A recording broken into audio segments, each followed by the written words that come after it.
Привет, друзья! Рад вас поприветствовать на канале «В путь-дорогу».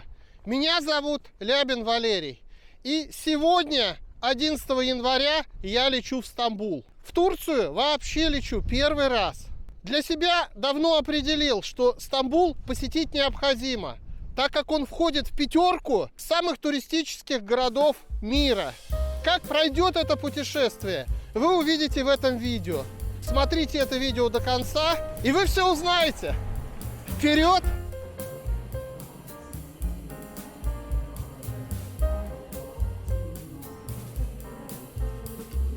QR-коды проверяют, сверяют только фамилию, но не пробивают по базе данных.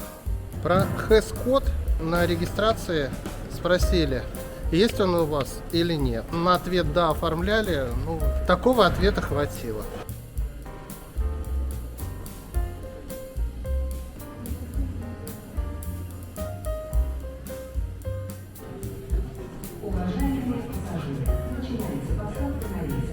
Я желаю вам приятного полета и благодарю за внимание.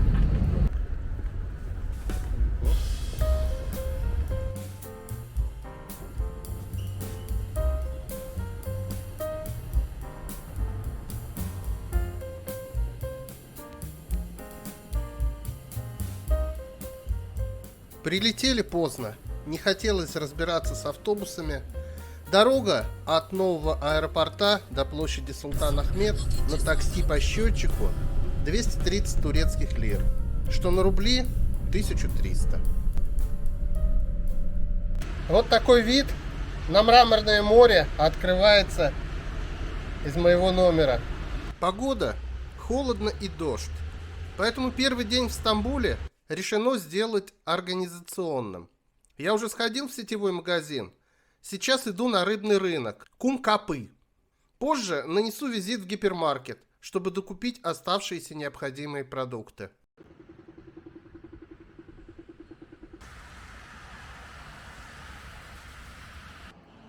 Рекомендую начинать торговаться с продавцами, у которых на товаре ценники. Иначе вам выкатят такой прайс. Купил барабульку по 70 лир за килограмм. При ценнике в 100. Завтракать и ужинать мы решили самостоятельно, в номере, потому что кухня имеется. И меня это не напрягает. А обедать в городе, где и чем придется. Забегая вперед, скажу, цены на продукты в магазинах дешевые. Да и различные заведения общепита не сильно бьют по карману, если не гусарить.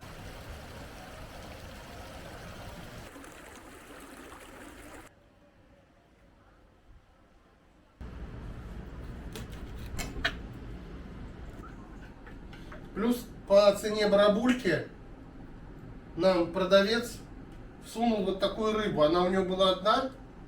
Он просто говорит, заберите ее, она вообще дорогая. Но я не знаю, что это за рыба. Кто знает, напишите, буду очень благодарен. Я ее съем, не знаю, что это даже за рыба. Когда мы решили пожарить рыбу, обратились к собственнику этой гостиницы, говорим... Вернее, я ему говорю, мне не нравятся твои сковородки, которые на кухне. Я не смогу в них хорошо пожарить рыбу. Вот смотрите, что он сделал. Он принес прям новые, идеальные, дорогие сковородки в упаковке. Двухсторонние, то есть с одной стороны жаришь, потом просто переворачиваешь и продолжаешь жарить рыбу. И еще, говорит, я купил вам вот такую кастрюлю, чтобы вы не парились и могли еще... уху себе сварить. Так что отношение в гостинице к гостям просто потрясающее. Просто великолепное. Если учесть, какую я за это заплатил цену, а это за 7 дней 11,5 тысяч. О лучшем и мечтать невозможно. Холодильник в номере имеется. А кухня этажом выше. Килограмм свежей рыбы в пожаренном виде это не так уж и много. Это вот эта вот тарелка, а вот эту вот большую непонятную рыбину мы съели, она безумно вкусная. Но барабульку я знаю, она божественна. Мы ее доедим, поедем искать дешевое вино, потому что сегодня с утра купили вино, оно было вообще обалденное, сухое красное вино. Но оно стоило 860 рублей. Это не приличная цена. Поедем искать более-менее дешевое. Куда-нибудь в поля, куда-нибудь в гипермаркет.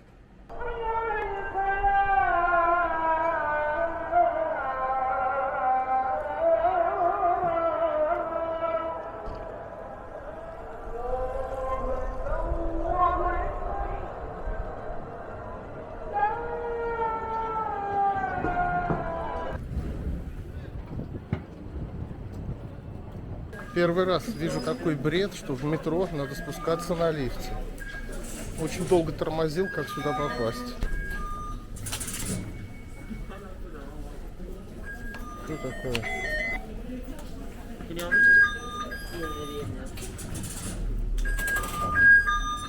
Как-то случайно вышло, ткнул в первый крупный торговый центр на карте. И это оказался знаменитый Джавахир, в который приезжают со всей Европы пошопиться в сезон скидок. И хотя скидки на максимуме, шопингу в этой поездке мной отказано. Приехал в торговый центр, чтобы посетить продовольственный магазин Мигрос. Ага, вот я его уже вижу. Так вот, при входе в торговый центр Стамбула проверяют хэс-коды, которые вы получаете, находясь в России, регистрируясь в медицинском сайте Турции. Без него вход в торговый центр закрыт.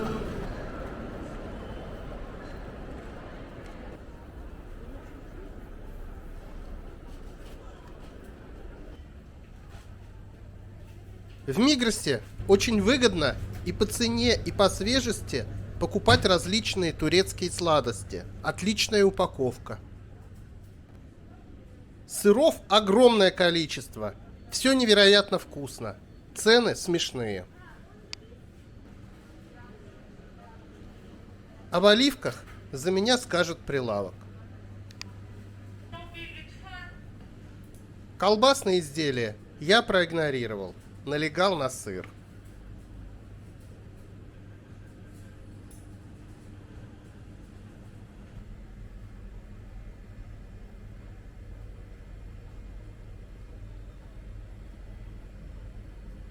Сухое красное вино начинается от 50 лир. Это по акции. Грубо это 300 ре. Крепкий алкоголь советую привозить из России. Цены очень высокие. Но, слава богу, меня он не интересует. Утро следующего дня. В этот первый мой визит в Стамбул, одной из обязательных для посещения локаций, я выбрал дворец Долма-Бахче. Иду в него пешком, по набережной Босфора, которая называется Галата-Порт. Видно, что облагородили ее недавно. Частично даже еще не снято ограждение. Очень симпатичный променад.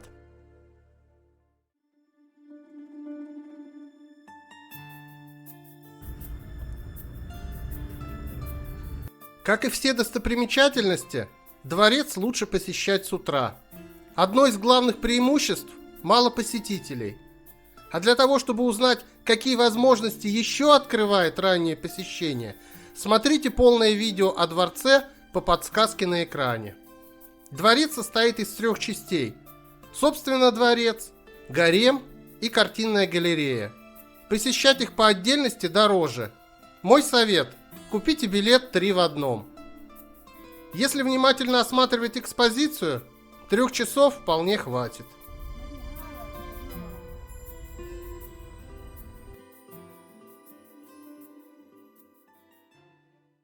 В Турции еда прекрасная. Прекрасные овощи, фрукты, сыры, оливки. Вообще замечательный хлеб. В питании из этого я исхожу.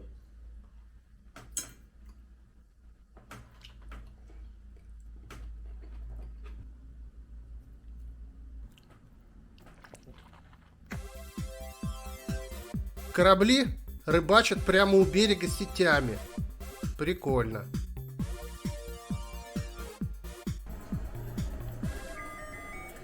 Сейчас двигаю на главную пешеходную улицу Стамбула Истикляль. Чтобы не штурмовать гору, можно подняться, как я, на фуникулере. Он входит в общественный транспорт города и стоит копейки, в отличие от фуникулеров в различных европейских городах. А чтобы ничего не просмотреть, на обратном пути спущусь с холма пешком.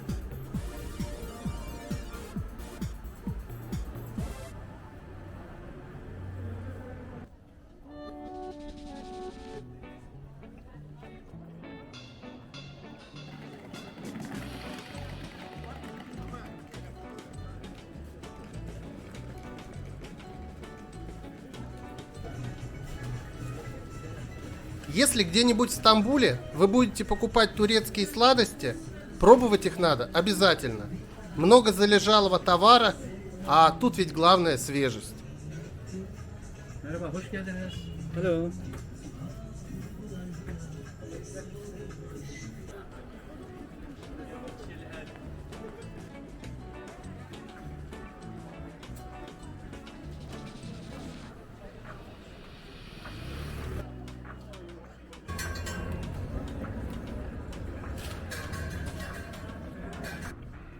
Проулки полны неожиданностей. В одном из них мне встретилась богато украшенная к Рождеству католическая церковь святого Антония Падуанского 1912 года постройки. Это уже второй храм, носящий такое название. Первый стоял неподалеку на протяжении 180 лет и был снесен, так как мешал прокладке трамвая.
Высший шик – бесплатно прокатиться на подножке этого ретро-трамвая.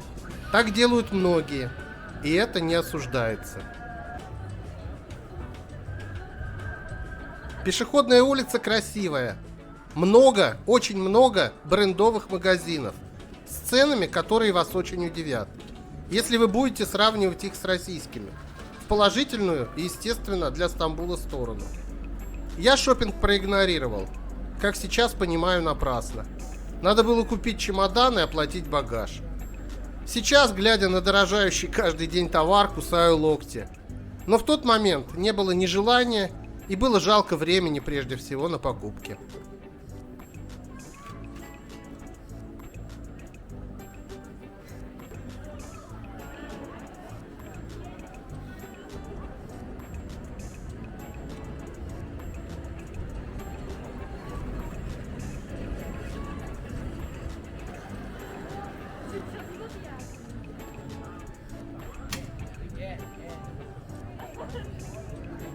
Ondan bir tane verebilir misin bana? Hoş geldin. Магазин сети знаменитого кондитера Хафиза Мустафы. Цены чуть выше. Качество и вкус безупречны. И я не смог удержаться. Улица заканчивается и переходит в площадь Таксим. Именно здесь продают знаменитые мокрые бургеры. Булка из влажного аквариума, внутри мясная котлета и срезы остренького маринованного огурца. Весьма недурен.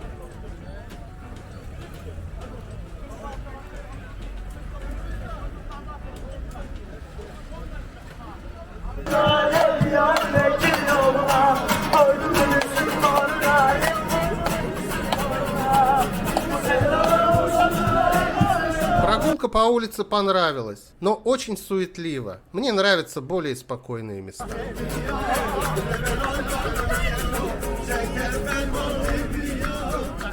Еще один символ Стамбула – Галатская башня.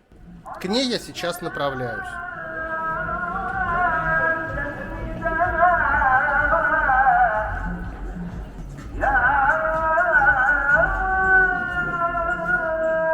И хотя она была открыта, подниматься в нее в темноте не захотелось. Думаю, днем в хорошую погоду я бы не задумываясь поднялся. Стамбул можно посещать бесконечно. Думаю, свой шанс я использую в другой раз.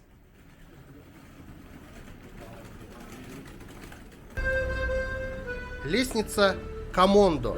Ей 150 лет. Названа по фамилии еврейских банкиров, подаривших, в числе прочего, эту лестницу городу. Династия их закончилась печально, в печах Освенцима.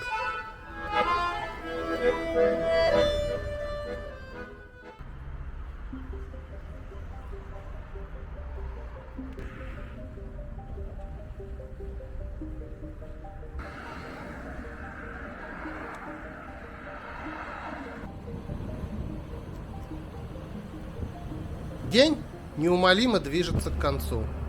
Завтра новая поездка.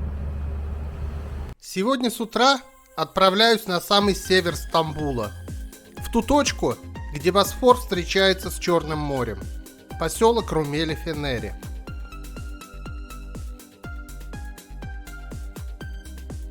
Путь не близкий, трамвай,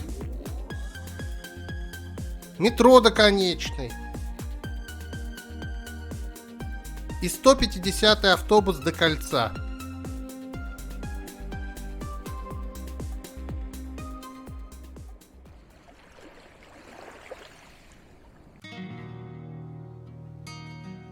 Два часа дороги того стоят.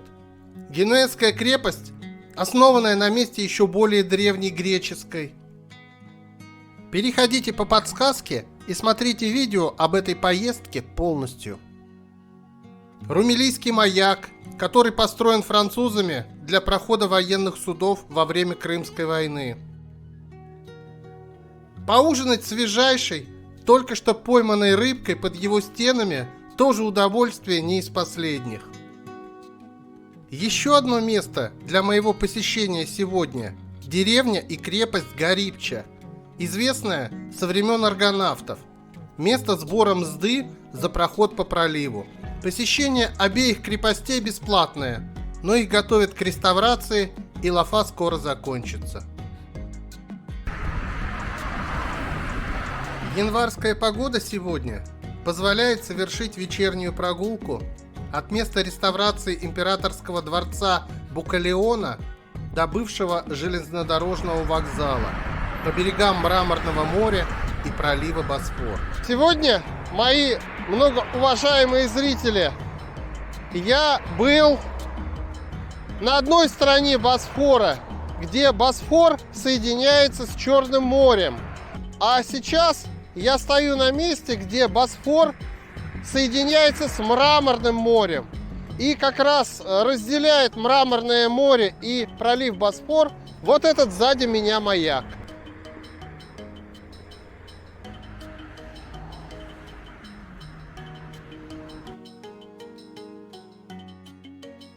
Стены Константинополя, именно они делали его неприступным многие сотни лет.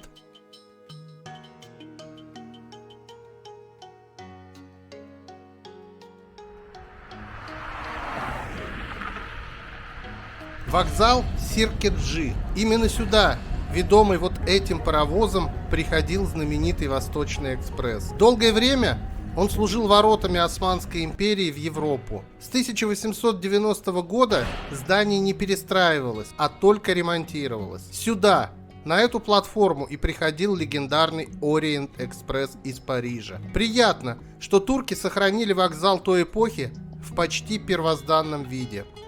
Памятник Ататюрку. Сейчас здесь по соседству станция Мармарая, скоростной электрички, которая пролетает под проливом Босфор. Лучший мой день из недели в Стамбуле.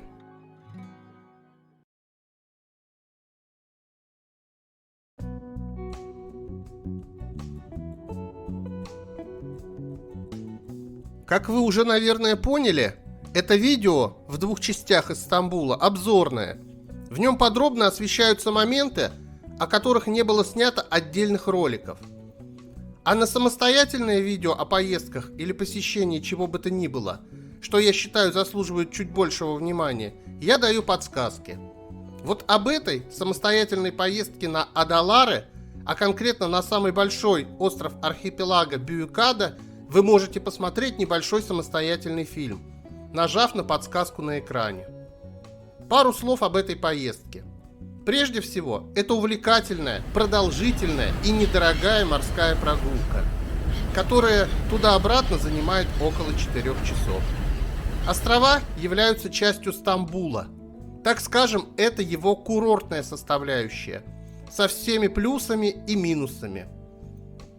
Пеший трип, кольцо по половине острова, совершил за 5 часов.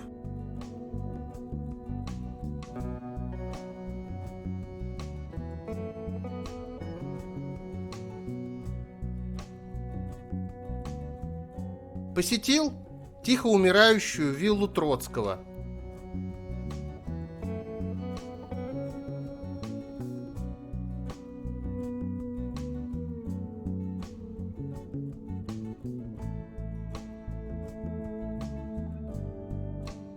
Береговая линия и пляжи в основном приватные, платные, а сейчас в январе пляжи закрыты вовсе.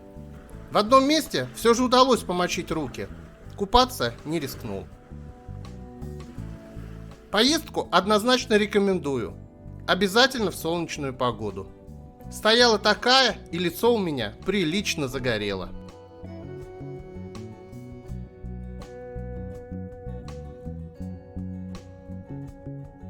А вас на моем канале ждет вторая часть похождений по Стамбулу.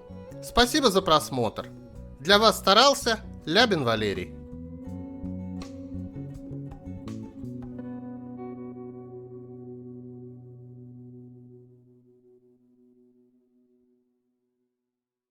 Я много слышал в России о том, что в Турции существует гранатовое вино. И друг мне говорил, давай купим, давай купим. Вот мы купили на острове Бююкада вчера гранатовое вино. Стоимость этого пойла в сетевом магазине Carrefour 59 турецких лир. На наши деньги это примерно 350 рублей. Вообще не понравилось. Когда я стал читать ингредиенты, я понял, что я облажался. Мелкими буквами на первом месте в этой бутылке стоит вода, на втором сахар, на третьем натуральный сок гранатовый, регулятор кислотности, консервант и сорбит. Не думаю, что разные виды гранатового вина, они примерно одинаковую стоимость имеют. Чем-то отличается состав. Но это ужасное пойло. Не покупайте вот эти вот гранатовые вина. Ужасная вещь. Крайне разочарован. Я это пить не буду. Я буду пить обычное сухое красное вино.